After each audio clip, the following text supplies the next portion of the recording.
members of 5 legislative days in which to revise and extend their remarks and include extraneous material on H.R. 1359. Without objection.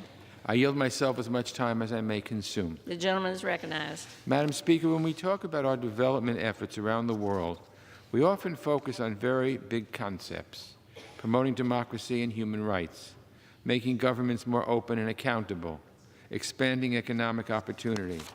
Those are, of course, very important ideas, and we need to keep those big picture goals in mind.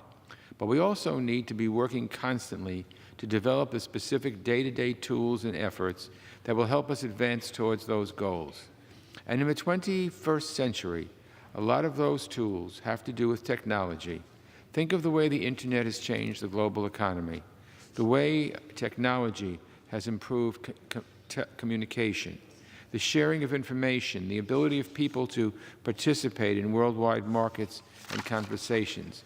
Now think of the fact that 4 billion people around the developing world do not have access to the Internet.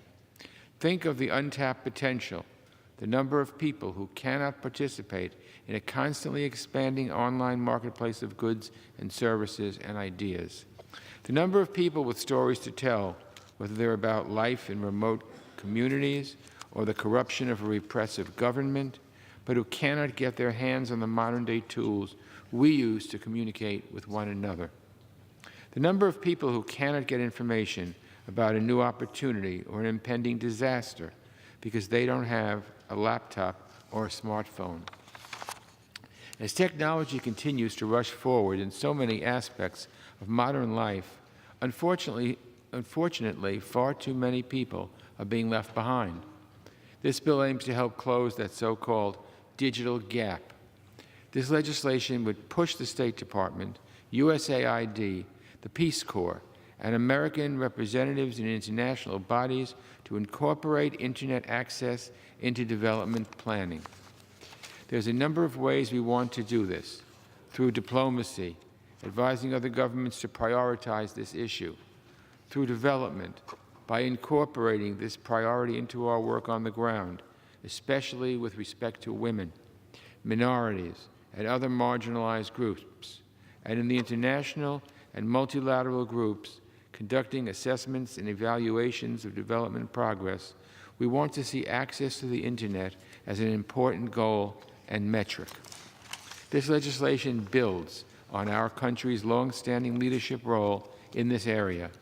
Let's not forget, the United States created and advanced the Internet in the first place, and Congress has been working on this for decades, starting with the High Performance Computing Act of 1991, which is credited for helping create the first Internet browser.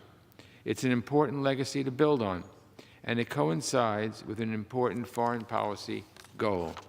So I want to thank Mr. Wright of Texas, this bill's author, along with Ranking Member McCall, and Representatives Liu and Berra, two able members of the Foreign Affairs Committee, for their hard work.